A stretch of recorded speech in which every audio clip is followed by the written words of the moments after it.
generate reactions weeks after the election. Today, we are going to look at the issues, some of the issues surrounding the election, most especially from the point of the ruling party in Osun State, the All Progressive Congress. I have with me in the studio this morning the Special Advisor on Political Affairs to the State Governor of Osun and the Deputy Director General of Governor Isiaka Oyetola Campaign Council for the Just Oluomo Sunday Akere is with me in the studio this morning. Good morning, Oluomo Sunday Akere. Good morning, Yemin. Good to be here once again. The election has come up. The issues surrounding the election continue to generate headlines here and there. First of all, let's look at the conduct of the July 16 governorship election in Osun State. Your take on that? Thank you very much. Just like you said, the election have come and gone.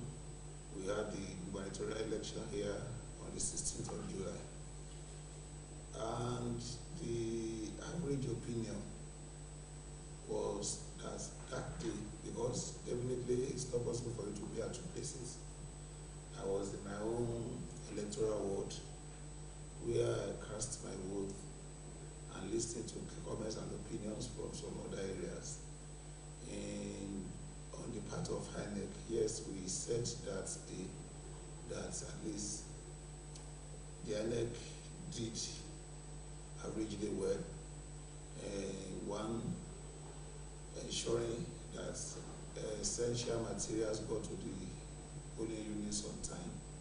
Two, ensuring that at least, unlike in the past, the introduction of the beavers, which has reasonably made it impossible for ballot snatching, ballot looting, ballot filling. But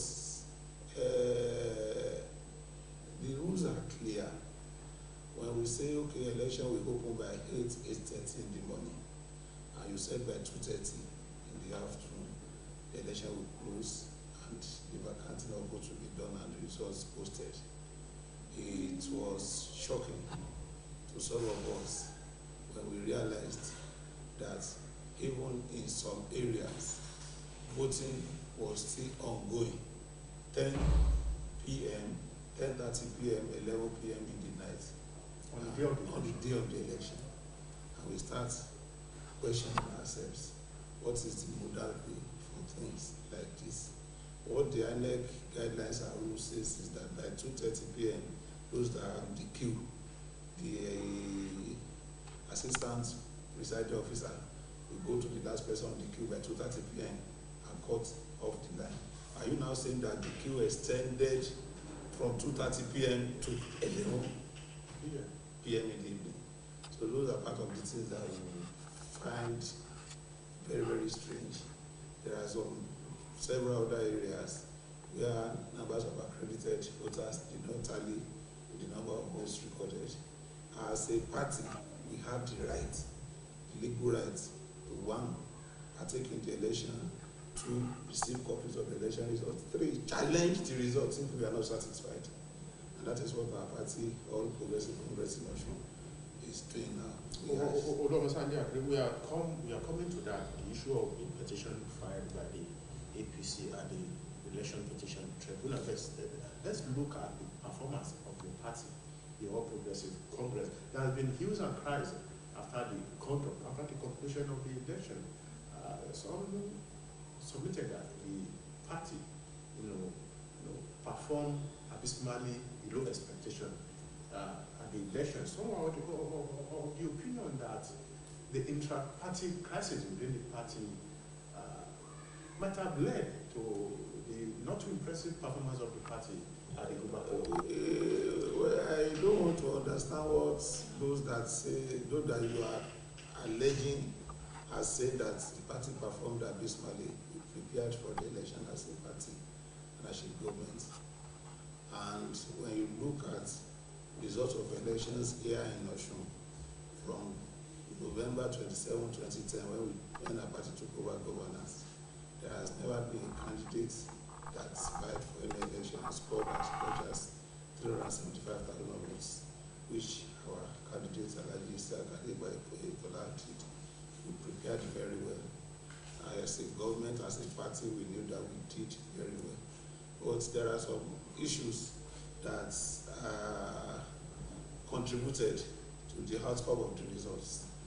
A lot of everybody knows that in the past 2-3 years there has been a downturn in the global economy, which invariably affected the economy of Nigeria. And as the ruling party, a lot of people will not know that, we read reports of countries like Rwanda, we read reports of countries like Zimbabwe, we read reports of countries like Ghana, we read reports of even foreign countries. Even the President of America too did interview alluding that there has been a terrible downturn in the economy. But the people will feel that, it is the party that is in government that is bringing this action. One, that part of it contributed. The people here, yes, the governor and the government in Osun is doing very well. But if what we are doing is not sufficient enough to meet the entire expectation of the people here, they will feel, Shebi party, it is your party. And that is part of what contributed to it too. You mentioned intra-party crisis. As much as possible, we did our best resolving the issue with some of our brothers that were feeling aggrieved in the party. And the Yorubas will say, definitely there is no way we are going to, majority of them voted for the opposition on the day of the election. We knew it, because in situations where you say, you are a leader of this top faction, and I cast my votes, I show it to the people. If there is no mischief, there is nothing, nobody asking you that you should show your ballots to the people. You want to carry out mischief, that's why you say, I shall divide pay, if you deal with it before, and maybe 20, 30 of your followers, you now ask them to do otherwise. That contributed to it too. And part of the things that we raised, people casting their voting 1 to 10, 11 in the evening. And we know that, let's look at the trend of election results here in Osun. 2010, November 27, we took over governance here. 2011 February, we had our first election. At our first election in 2011 February, our party scored 100%. 2014, we had another election, which was the return second term election for Governor Ogbeni. Our vote dwindled from 100% to 56% at that election. 2018, which is another continuous assessment of the Ogbeni regime, unfortunately dwindled again from 56% to 33%. And you will discover that even part of the issues, the albatross on the neck of the sitting governor was part of this, the liabilities inherited from the Ogbeni administration. The 30%, the 30 months half salary that we have not been able to settle. We have not been able to settle. That's accounted for part of the crisis that we have, but we know that eventually at the end of the day, that's what it will be because we're going to resolve. Honorable Akele, you gave a statistics of the fortune of the party from 2014 to 2018, and the statistics seem to be at the negative side until the election on July 16. Were you not aware of this, and what are the steps taken towards stemming it? Part of the step taken is restoring the confidence of the people. Some of the things that accounted for the dwindling fortune was the inability of the government then to meet up with the wage of the workforce here in Osun. And we give it to the city government that for the almost 3.5, 4 years completing now, we did not owe a couple. Salaries were paid as and at when due. Pensions were paid, gratuities were paid. But in government, you inherit both the liability and the assets, and you cannot say that, oh, it is this government. Those are part of it, and part of what we did was ensuring that we restore the confidence of the populace. Salaries paid, gratuities paid, pensions paid, promotions, all those things, and even things that we did not promise in the area of welfare, taking care of 30,000 elderly and indigent every month for well over 1.5 years by the governor and the government. But just like I said, the catalog of problems which we have identified played a major role in at least affecting the results. But even we still believe that not minding that the governor performed sufficiently enough, and he was in a good state to be returned on the 16th, if not for the manipulation noticed on the part of INEC and some of its officials. We are still on the program Breakfast Dialogue this beautiful Sunday morning, and I guess it's still Oluomo Sunday Akere, special advisor to the governor on political matters. Oluomo Sunday Akere, as a well-rooted, grassroots politicians who knows his onions, you will agree with me that politics is a game of numbers. Politics is a game of numbers, true.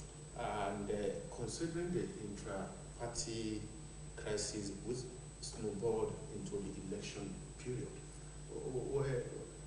were steps not taken towards ensuring that your party break back to reckoning those who are seemingly aggrieved with the party? I said it earlier that we made moves to reconcile them, to talk to them. Personally, as an individual, I know how many meetings I held with members of the faction that has feeling aggrieved, going to even individual houses of their leaders, going to Ede, going to Idoshun, going here, calling them, they are doing all this, even asking what are the things that you feel you want the government to do. Okay, for example, some of them are complaining that, okay, in the over 3 years, the government have been giving packages whenever there are festivities. It's they never remembered us. I know how much pressure I put on the governor, even during the last layer, that we must do something for these people. And he personally instructed, go and collect this, and this, and give it to them. And I asked my personal assistant to take it to the Orami house to deliver for them. But the Yoruba say, and the Theophane and they were deceiving us. Even up to the night of the election, the leadership of the party reached out to some of their leaders that, if you feel we need this for the election tomorrow, not knowing that they collected everybody from the opposition and made up their mind that people work for the opposition. But that is their own decision. God's decision will prevail. With the situation on ground now, is there any plan in place to possibly maybe bring them back? It is never too late. You are saying it is never too late. The Yorubas will say, "Obegini lowo asobenu, ateyinrogba akete aja, ajabele." It is late. Their determination from the onset, while we were placating them, was that they said they are determined to bring the entire house down, so that we will now start rebuilding from the Congress. And we appealed. We knew what it took us when we lost power in 2003, before we were able to regain power 7.5 years later in 2010.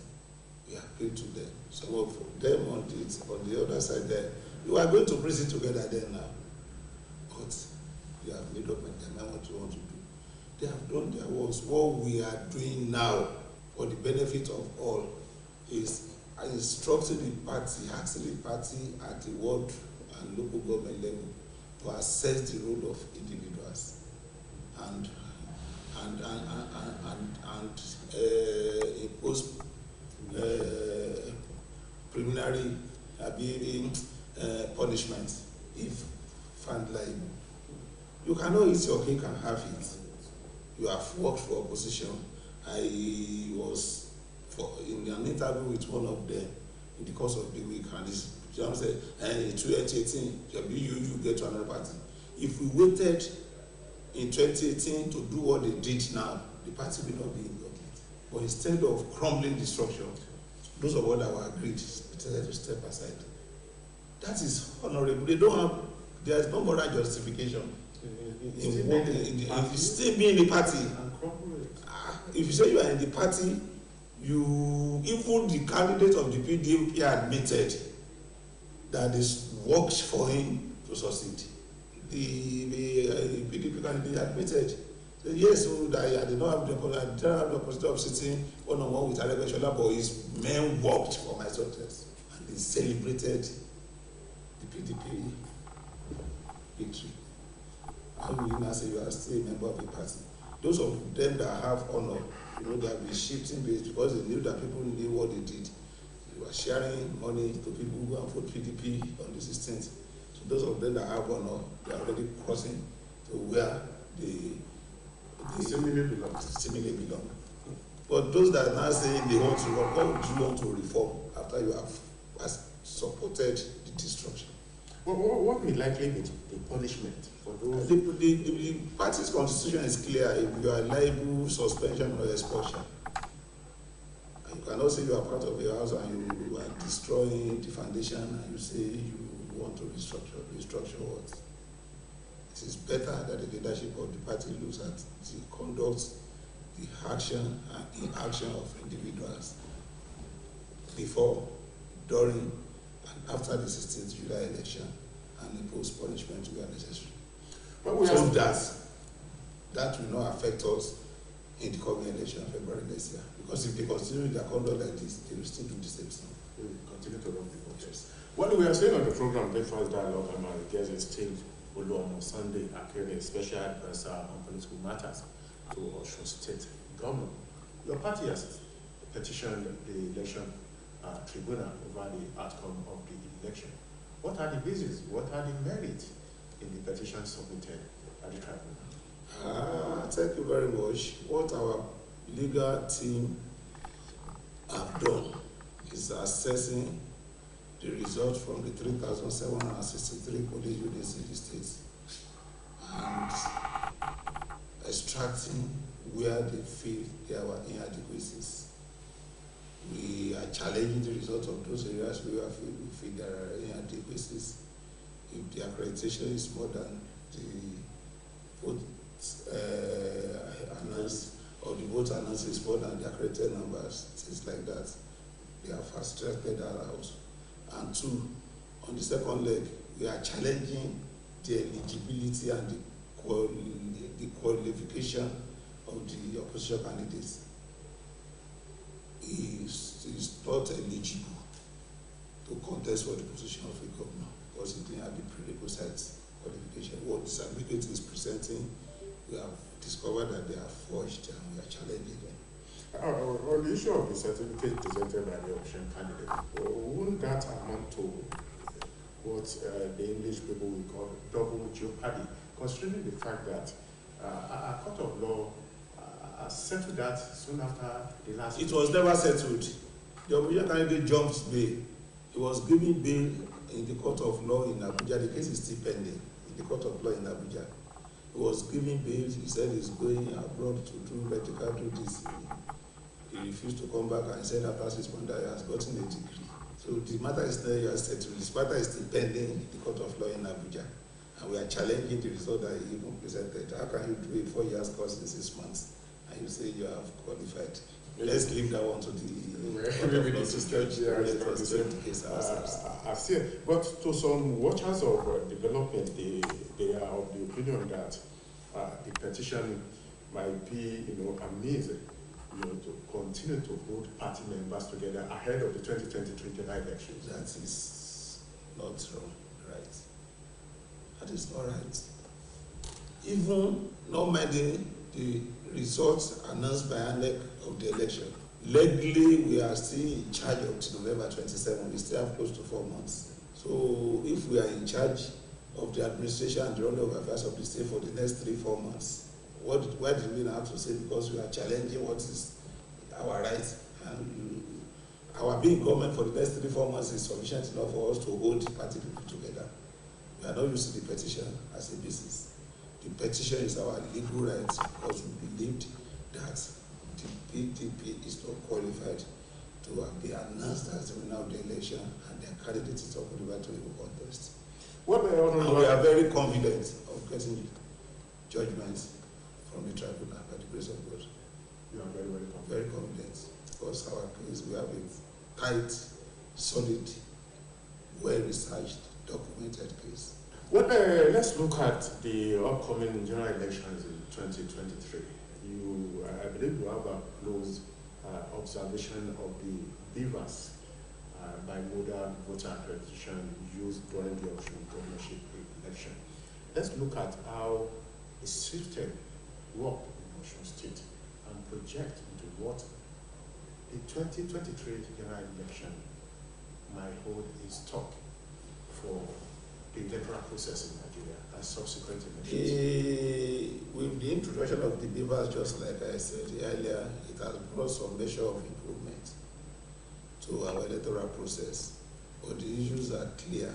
What is clear there is that each and every of the contesting candidates and the parties must shine their eyes.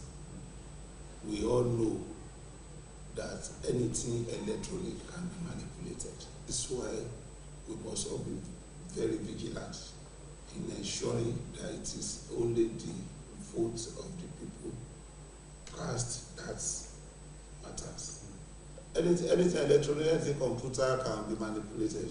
We have seen cases like that in Trump election in America. We knew what happened, and we have even had, we knew very well, but we're more vigilant in our preparation for the February 2023 election. And we are very sure there are 3 major parties, 3 major candidates. We are very sure that our candidate and our party stands as the person everybody will be struggling to beat. Well, your candidate, Asiwaju Bola Ahmed Tinubu, is yet to get away of the issue of same-faith ticket, which is currently generating reaction from here and there.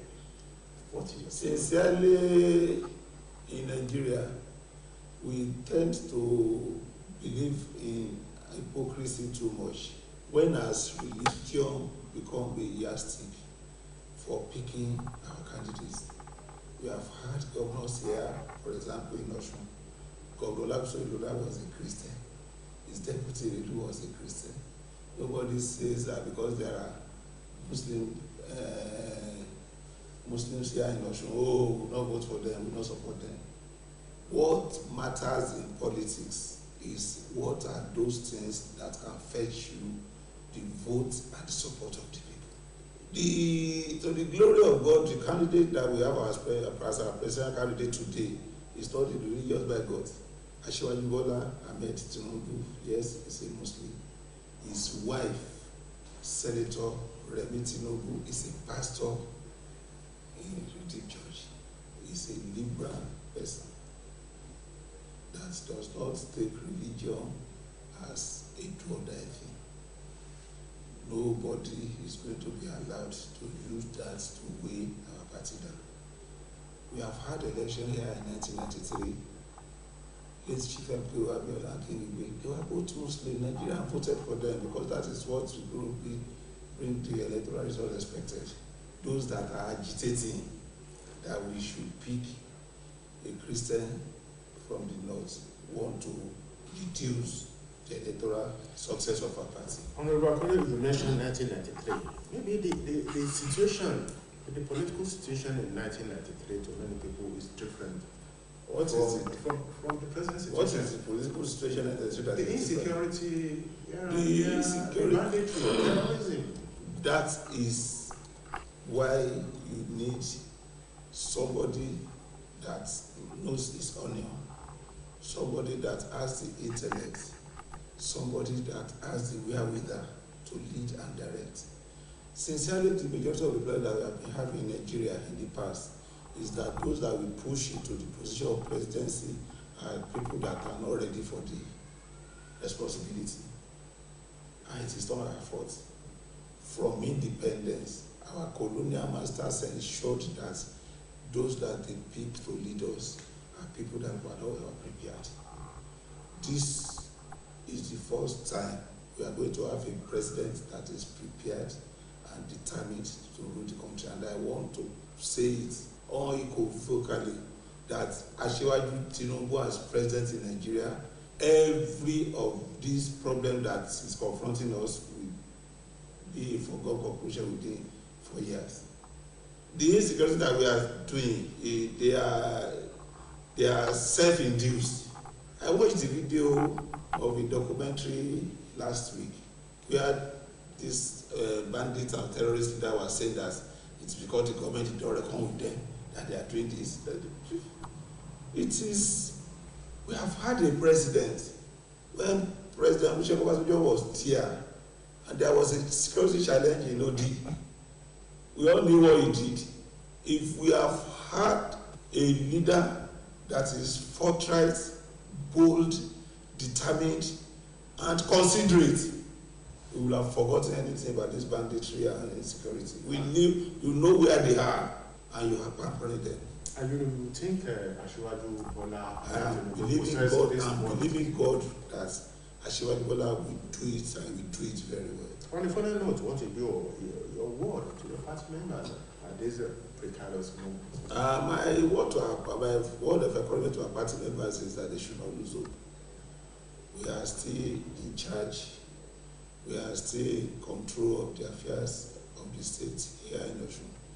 And I want to assure them that from the outcome of the tribunal where we have lodged our petition, we are going to laugh last, because we have very good ground for what we are challenging.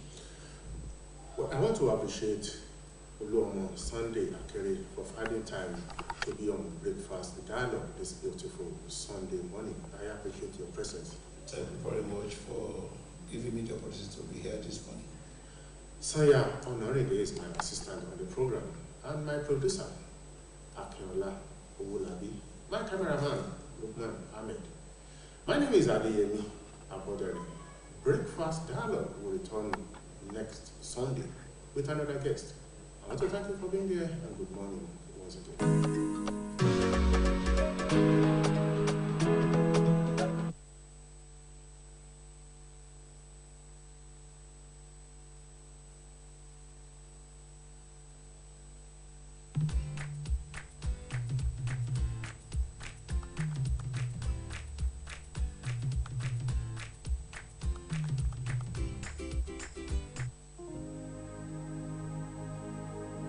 Gbé orí yín sókè, kí àjùmọ̀ gbé yín sókè, ẹ̀yin ilẹ̀kùn ayérayé. Ìbàrẹ̀, ọba tí gbogbo àgbáyé ń bọ̀. Bàbá, ìbàrẹ̀, ọba tí gbogbo àgbáyé ń bọ̀. Ọba nílá lejò ohun tó ní ló jẹ lọ, ọba ńlá ńlá nínú ọlá ńlá, ọba tí gbogbo àgbáyé bọ̀. Ọlọ́run tí mo pè lẹ́kọ̀ọ́lé tó dá mi lóhùn ní gbangba, àtóbi tán adá.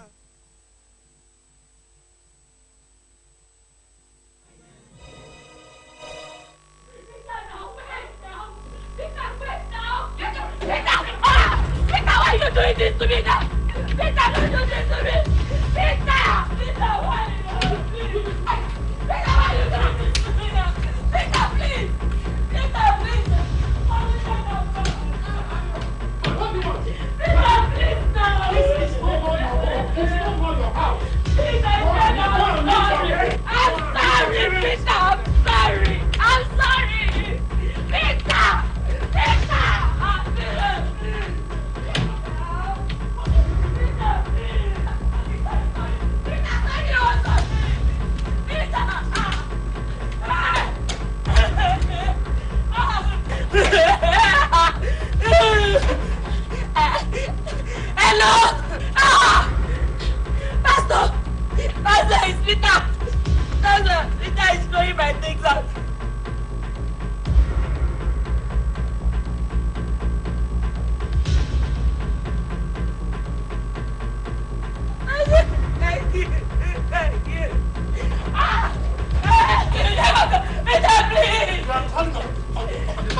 Please, I beg you. It is over between us. Peter, please, I beg you. Please, I beg you.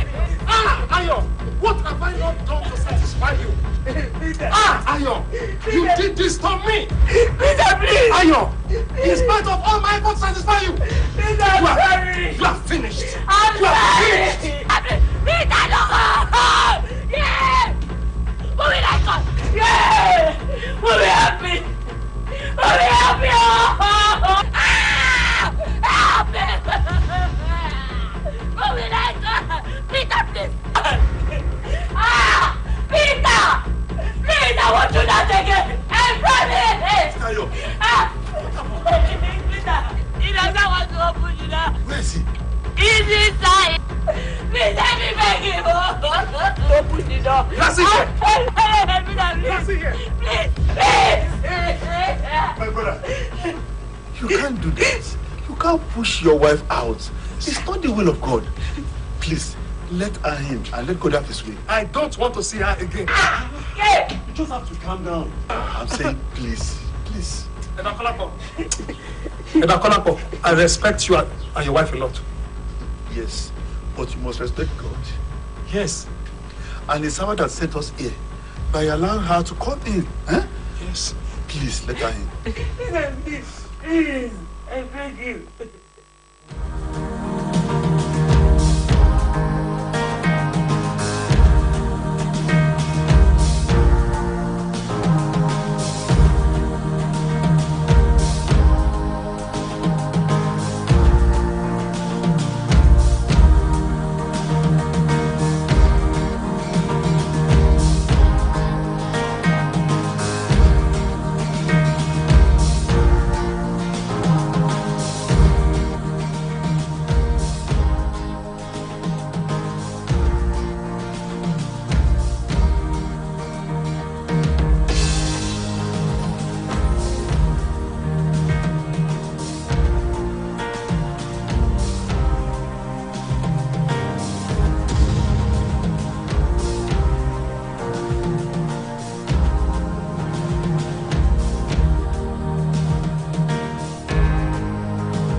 Dear, how can a woman do such a thing to her own husband? She was very sorry for her actions. I think the devil just